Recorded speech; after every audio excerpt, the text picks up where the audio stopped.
Today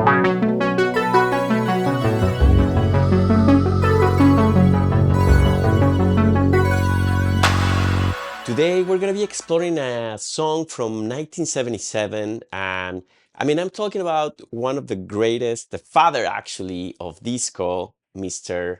Giorgio Moroder. Why he's relevant? He basically created a sound that if it weren't for him, there will be no house music, no techno, no EDM, and he was way behind its time creating these amazing tracks using synthesizers. Differently from places like Philadelphia, when they were making music and mostly disco music using instrumentation, Giorgio Moroder was, no, I'm going to be actually doing things using the Roland MC8 microcomposer, the Roland System 700, the Moog Polymoog, EMS vocoder, ARP Solina, a lot of sequencers and synthesizers, the ARP 2600, and he layered amazing sounds with it. And he actually created all this precise sequencing before MIDI. So there was no MIDI at the time, and he was already doing amazing sounds with it. And imagine the level of work that you have to do in order to create music like he did back in the 70s and then in the 80s. From Here to Eternity is one of these albums that is considered actually a marvel for disco historians, and it was ranked among the best albums of the 70s.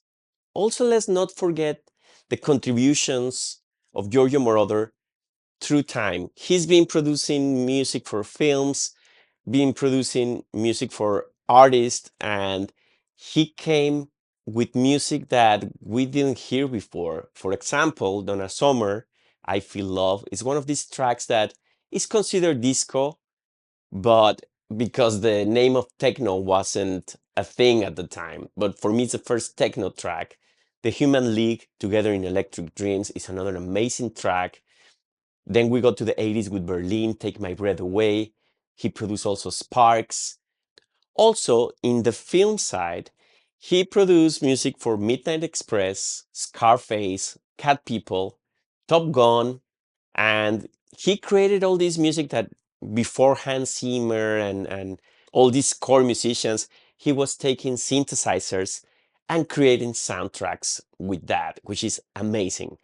And Utopia actually represents a transition from disco to electronic futurism.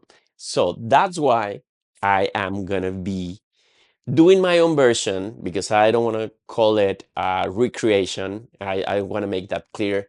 Bear with me, it's going to be a fun track. I'm going to be using mostly the Juno-60 for this.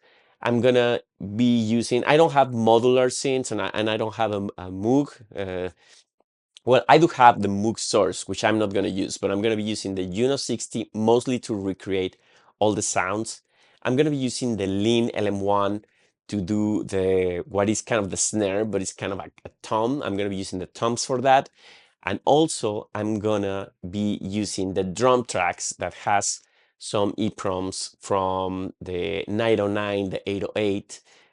And again, this track was those when Giorgio Moroder didn't have these drum machines. He used the 909 and the 808 heavily, but he didn't use it for this song. So let me know in the comments if you know what he used, because sometimes it becomes hard actually to know the scenes behind these tracks. But I hope you like this recreation, and remember, you're gonna be able to get the stems for this track. And where are you gonna get them? You can get them via the memberships here on YouTube, or also on my Patreon. You can buy the stems. You don't need to do like a monthly subscription, or you can support the channel, because that will be actually really good. So let's begin. We're gonna record our bass, and for this you're gonna use the arpeggio from, I'm using the Juno-60. Giorgio Moroder was not using the Juno-60. I have to clarify that. This is not the synth using that. He used mainly maybe an ARP 2600, but I don't have one, so I'm using the tools that I have available here. So the arpeggiator is very important. You're going to use the mode up and down and the range 3. The rate is around in the middle, which is something around 129 beats per minute. I use the sound, and let me show you here, 17. That is the one that I always, most of the times I use for basses. This is what we're gonna do.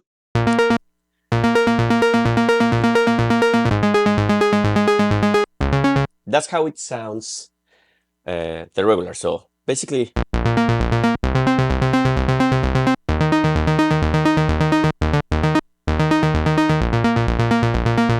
but obviously this is continuous. It's something like,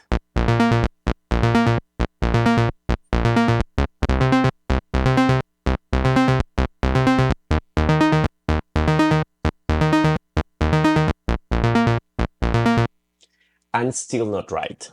But if we do this,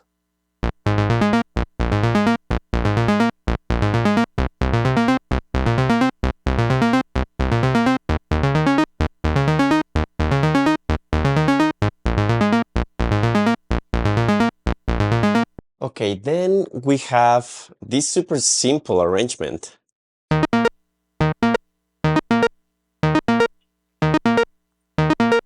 And that's it. Okay, so then we have this other variation, and we're gonna add some reverb to it as well.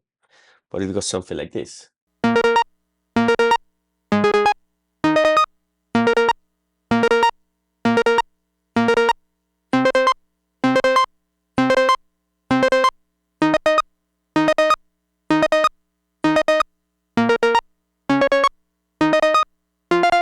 Obviously, we're gonna select the best pieces, the best parts. And now let's move on to the next part. Okay, so then we have the choir that is made with a vocoder, but I don't have one. So I'm using actually a VST, the voice choir on the Logic Pro. And let's record.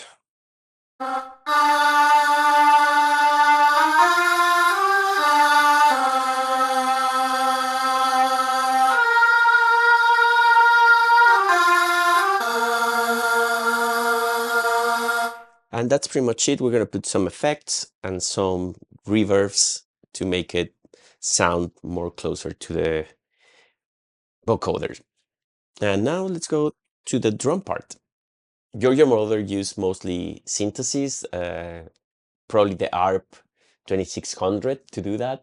And I'm going to be using the drum tracks to do the kick and the hi-hat. So it will be just like something like this. So let's record it. The tempo I have it in 128, and then I might adjust it in post-production. And I'm using for this the toms of the Linn LM-1. I'm going to record them separately, and then I'm going to be adding them together in post-production, and I might tweak a little bit using VSTs.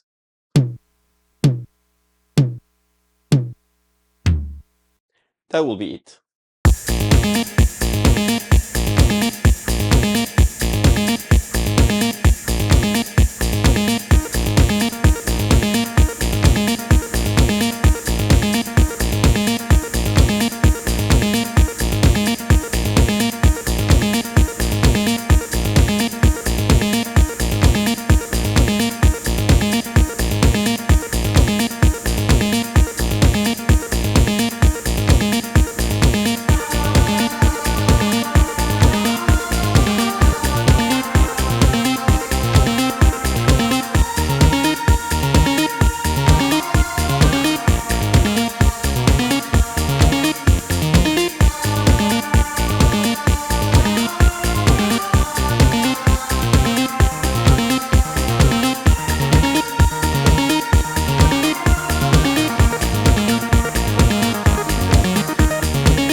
thank you so much for watching. I hope you like this rendition. Again, it's not an exact recreation, but I hope you like it. And the level of when you hear the song, it sounds so simple. And I don't know, when I'm about to recreate a song, sometimes I put my headphones and I think, oh, this song is going to be very difficult to recreate. In this case, when I listened to the song, I was like, oh, this is super easy.